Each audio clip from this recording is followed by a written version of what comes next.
নমস্কার বন্ধুরা, আমি টিটুস কিচেনে সবাইকে স্বাগত। আজ আমি আপনাদের সঙ্গে একটি healthy and tasty recipe share করছি, ওটস সুজি ইডলি। যারা ডায়েট করছেন তাদের জন্য তো এই রেসিপিটা একদম পারফেক্ট।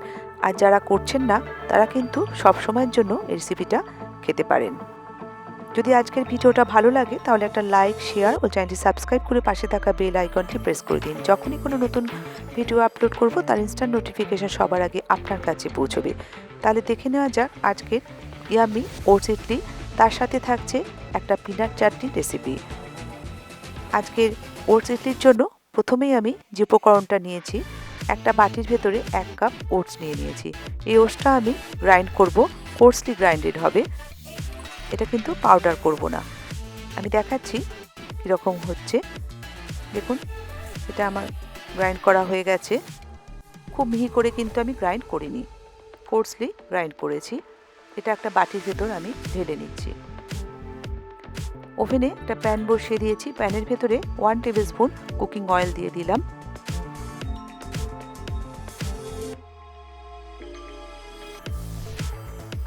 ওভেনটা অন করে দিচ্ছি। তেলটাকে আগে গরম করে নেব।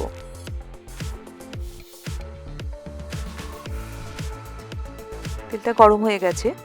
আমি এর ভেতর দিয়ে দিচ্ছি 1/2 টিস্পুন গোটা জিরে, উড়দ ডাল দিচ্ছি 1 টিস্পুন, চানা ডাল দিচ্ছি 1 টেবিল স্পুন। 1 মিনিটের জন্য এটা আমি একটু নেড়ে চেড়ে নেব।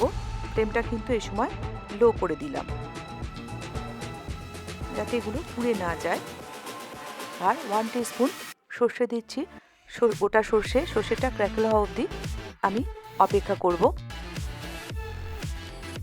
মিনিটখানেক ধরে নেড়ে চেড়ে নিয়েছি। এবার দিয়ে দিচ্ছি 1/2 কাপ সুজি। সুজিটা কিন্তু নর্মাল সুজি দিয়েছি, খুব মিহি করতে হবে না। মিহি সুজি না দিলেও চলবে। এটা আমি এখানে যে নর্মাল সুজিটা পাওয়া যায় সেটাই দিয়েছি। লো ফ্লেমে 2 থেকে 3 মিনিট ধরে আমি সুজিটা ভেজে নেব। 2 টেবিল স্পুন রাফলি চপ কাজু বাদাম দিয়ে দিলাম। আমার ইনস্টাগ্রাম আইডি স্টিটু, আপনারা আমাকে ইনস্টাগ্রামেও ফলো করতে পারেন। সুজির কালারটা কিন্তু চেঞ্জ হবে, কিন্তু ব্রাউন হবে না। লো ফ্লেমে এই কাজটা করতে হবে। দেখুন, কালারটা চেঞ্জ হয়ে গেছে। এবার এর ভেতরে আমি ওটসটা দিয়ে দিলাম। ওটসটা দিয়ে 1 মিনিটের জন্য একটু নেড়ে চেড়ে নেব। এইভাবেই আমি তৈরি করে নিচ্ছি ওটস সুজির প্রিমিক্স। এই প্রিমিক্সটা আমি একটু বাটিতে ঢেলে নেব, নিয়ে ঠান্ডা করব। বাটিতে ঢেলে নিলাম। এই প্রিমিক্সটা আপনারা ফ্রিজে 1 মাসের জন্য একটা কন্টেনারে ভরে রেখে দিতে পারেন। যখনই মনে হবেন ইডলি খাবেন, বের করে নেবেন কিছুক্ষণ আগে, নিয়ে ইডলি তৈরি করে নিতে পারবেন। ঠান্ডা করতে আমি এটা রেখে দিচ্ছি। ওই প্যানের ভেতরেই আমি তেল দিচ্ছি 1 টিস্পুন। তেলটা গরম হয়ে গেছে। 1/4 টিস্পুন গোটা জিরে, 2টো শুকনো লঙ্কা, অল্প একটু হিং দিয়ে দিলাম।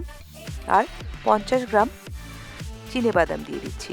এখানে আমি রোস্টেড দিয়েছি, আপনারা চাইলে আর কি 5 কোয়া রসুন দিলাম। একটা মিডিয়াম সাইজের পেঁয়াজকে রাফলি চপ করে দিয়েছি। 1 টিস্পুন উড়দ ডাল, 1 টিস্পুন চানা ডাল দিয়ে দিলাম।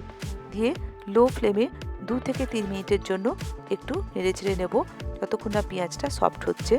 আর কয়েকটা কারি পাতাও এর ভেতরে আমি দিয়ে দিলাম। 1/2 টিস্পুন লাল লঙ্কার গুঁড়ো দিলাম। ঝালটা আপনাদের স্বাদ অনুযায়ী দেবেন। এখানে আপনারা ইচ্ছে করলে কাঁচা লঙ্কাও অ্যাড করতে পারেন। স্বাদ অনুযায়ী নুন দিয়ে দিচ্ছি।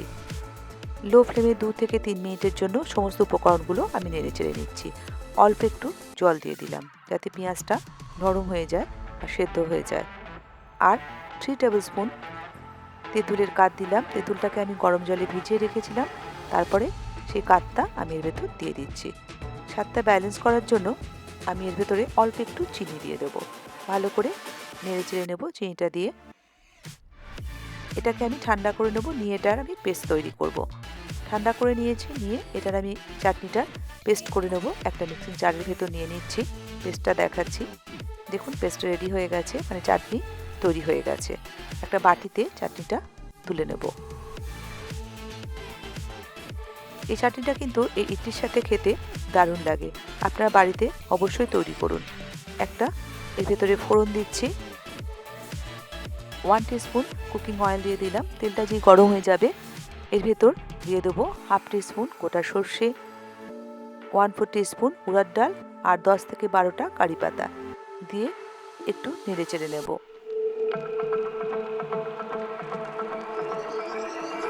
এই তরকাটা রেডি হয়ে গেল। এবার চাটনির ভেতর আমি এটা দিয়ে দিচ্ছি। গন্ধটা সুন্দর একটা গন্ধ বেরোচ্ছে, কিন্তু ভালো করে মিশিয়ে নিতে হবে।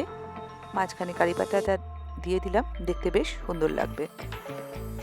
চাটনিটা আমি একটা সাইডে রেখে দিচ্ছি। এবারে প্রিমিক্সটা ঠান্ডা হয়ে গেছে। এর ভেতরে আমি যে উপকরণগুলো মেশাচ্ছি, 1/4 কাপ আমি মটরশুঁটি সেদ্ধ করে রেখেছিলাম, সেটা দিয়ে দিলাম। গ্রেট করা গাজর 1/4 কাপ, সেটাও দিয়ে দিলাম। 2টো কাঁচা লঙ্কা দিলাম। 1 টিস্পুন আদা আমি কুচনো দিয়ে দিলাম। কিছুটা কারি পাতা দিচ্ছি কুচনো, আর কিছুটা কুচনো ধনেপাতা দিয়ে দিলাম। 1/2 কাপ দই দিচ্ছি। এখানে 1 কাপ ওটসের জন্য 1/2 কাপ সুজি আর 1/2 কাপ দই। এই রেশিওটা আপনারা একটু মনে রাখবেন। ভালো করে সমস্ত উপকরণগুলো একটা স্প্যাটুলার সাহায্যে মিশিয়ে নিচ্ছি। আগে আমি জল ব্যবহার করব না, আগে দইয়ের সাথে সমস্ত উপকরণগুলো মিশিয়ে নিলাম। এবার যে কাপ মেপে আমি ওটস নিয়েছি সেই কাপেরই 1 কাপ জল নিলাম। প্রথমে আমি এখানে 1/2 কাপ জল দিয়ে ব্যাটারটা ভালো করে তৈরি করব। ভালো করে স্প্যাটুলার সাহায্যে মিশিয়ে নেব সমস্ত উপকরণগুলো। ওটসের ব্যাটার কিন্তু খুব বেশি, আপনার ইডলির ব্যাটার কিন্তু খুব বেশি পাতলা হয় না। স্বাদ অনুযায়ী নুন দিয়ে দিলাম। নুনটা দিয়েও ভালো করে মিশিয়ে নেব। এবার এটা আমি ঢাকা দিয়ে 10 মিনিটের জন্য রেখে দেব। 10 মিনিট হয়ে গেছে। এবার ইডলিটা স্টিম করব। একটা প্যান আমি অল্প একটু জল দিয়ে বসিয়ে দিয়েছি। জলটা যতক্ষণ রেডি হবে ততক্ষণ আমি ইডলির মোল্ডটা রেডি করব। প্রথমে আমি মোল্ডের ভেতর অল্প করে অয়েল ব্রাশ করে নেব, যাতে ইডলিটা তাড়াতাড়ি করে খুলে যায়, কোনো রকম তলায় আটকে না যায়, সেজন্য অয়েল ব্রাশটা করে নিতে হবে। সমস্ত মোল্ডটাতেই আমি অয়েল ব্রাশ করে নিচ্ছি। এবার ব্যাটারটা খুলে দেখাচ্ছি। দেখুন একদম কিন্তু জলটা টেনে নিয়েছে, সুজি থাকার জন্য ফুলে গেছে। এখানে 1/2 কাপ জল যে ছিল পুরোটাই কিন্তু আমি ব্যবহার করছি না, অল্প একটু রেখে দিচ্ছি, যেহেতু ইডলির ব্যাটার কিন্তু আগেই বলেছি খুব বেশি পাতলা হবে না। ব্যাটারের কনসিস্টেন্সিটা কিন্তু আমার ঠিকই আছে, এর থেকে বেশি আমি পাতলা করব না। এবার এর ভেতরে আমি একটা প্যাকেট ইনো দিয়ে দিলাম। একটা শ্যাশে ইনো দিয়েছি। ইনো দিয়ে আমি অল্প একটু জল দেবো ইনোটা অ্যাক্টিভ করার জন্য। এখান থেকে 2 টেবিল স্পুন মতো জল বেঁচে গেল 1 কাপের থেকে। তাহলে টোটাল আমার 1 কাপের থেকে 2 টেবিল স্পুন জল বেঁচে গেছে। এটা আমি রেখে দিচ্ছি। ইনোটা দিয়ে ভালো করে মিশিয়ে দিলাম। ইনো দেওয়ার পর বেশিক্ষণ বাইরে কিন্তু ব্যাটারটা রাখা যাবে না, মোল্ডে ঢেলে দেবো। একটা হাতার সাহায্যে 1 হাতা করে আমি ব্যাটার মোল্ডে দিয়ে দিচ্ছি। এইভাবে সমস্ত মোল্ডটাই আমি রেডি করব। আপনারাও শীতকালে এই হেলদি একটা ইডলি রেসিপি আপনাদের সাথে শেয়ার করলাম, আপনারাও বাড়িতে তৈরি করুন। ঢাকাটা খুলে নিলাম, জলটা কিন্তু বেশ ভালো রকম গরম হয়ে গেছে। এবার এই মোলটা এর ভেতরে আস্তে করে সাবধানে বসিয়ে দিচ্ছি। ঢাকা দিয়ে দেবো। ঢাকা দিয়ে এটা আমি লো ফ্লেমে 2 মিনিট রান্না প্রথমে হাই ফ্লেমে 2 মিনিট, তারপরে লো ফ্লেমে এটা 10 মিনিটের জন্য স্টিম করব। 12 মিনিট হয়ে গেছে। আমি ঢাকাটা খুলে চেক করে নিচ্ছি একটা ছুরির সাহায্যে। দেখুন একদম ক্লিন এসছে, ইডলিটা রেডি। এবার আমি এটা ঠান্ডা করে নেব। ফ্লেমটা অফ করে দিলাম, দিয়ে ইডলিটা বের করে নিচ্ছি। স্ট্যান্ডটা বার করে নিয়েছি। একটু ঠান্ডা হলে আপনাদেরকে আমি মোল্ড থেকে রিমোল্ড করাটা দেখাচ্ছি। ঠান্ডা হয়ে গেছে ইডলিগুলো। আমি একটা স্পুনের পেছন দিক দিয়ে এইভাবে ঘুরিয়ে ঘুরিয়ে ইডলিগুলো খুলে নিচ্ছি। কত ইজিলি উঠে আসছে দেখুন, কি সুন্দর টেক্সচারটা এসছে।